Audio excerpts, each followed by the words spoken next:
Do you know what? He'd have gone to get the strike, so they knew that. I beg your pardon, it was Asia Cup. Someone is getting excited. It's okay. Yeah, that was Asia Cup. It was Naseem Shah. It was Fazal Farooq. 5 गेंदों पर 7 run दरकार। Naseem Shah crease पर मौजूद। फारूकी ने दौड़ना शुरू किया, गेंद की यहाँ पर बीट हो गए। अच्छी गेंद, नसीम शाह समझने से कासिर रहे। Runs the fingers over the top of the ball. Yeah, is Naseem good enough? 4 गेंदों पर अब 7 रन दरकार। That would solve the game. That would pretty much solve the game. 7 runs needed with just these 4 balls left. You got the feeling that Naseem wants to do it all by himself with Haris Rauf, number 11, at the other end. So 7 from 4. The tension is just brilliant. दौड़ना शुरू किया, गेंद की फारूकी ने, नसीम शाह ने इसे खेला, 1 run बना और 1 ही रन बन पाएगा। 3 गेंदों पर 6 रन दरकार। सामना कर रहे हैं हारिस रऊफ। पाकिस्तान का स्कोर 295, 9 खिलाड़ी आउट हो चुके हैं।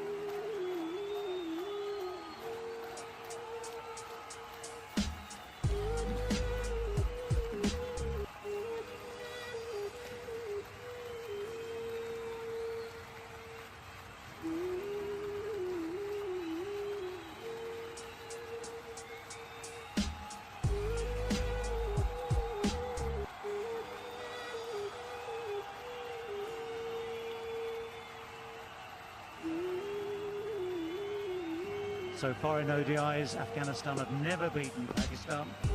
This is their best chance, but it's so... दौड़ना शुरू किया, एम्पायर को क्रॉस किया, गेंद की और इसे अच्छे अंदाज से हारिस रऊफ ने खेला। अच्छी फील्डिंग जहां पर, मगर यहां 3 रन बनाने से नहीं रोक पाए।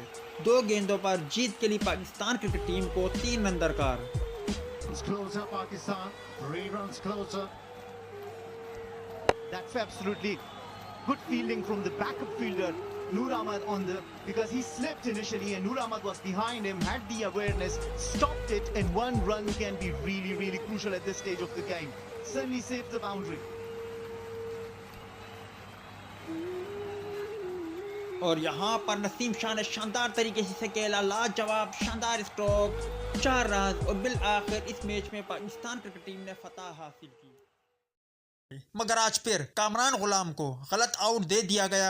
आपको तस्वीर स्क्रीन पर नजर आ रही है। सोशल मीडिया सारिफीन साबिक क्रिकेटर और एंकर ने एम्पायर को आड़े हाथों लिया और कह रहे हैं कि ये किस तरह आउट है। कामरान गुलाम के साथ धोखा हुआ। आपको तस्वीर नजर आ रही है, आप इससे अंदाजा लगा सकते हो आया कामरान गुलाम आउट है या नहीं। दोस्तों, पाकिस्तान का ट्रायल अब 2 रन का बाकी रह गया है।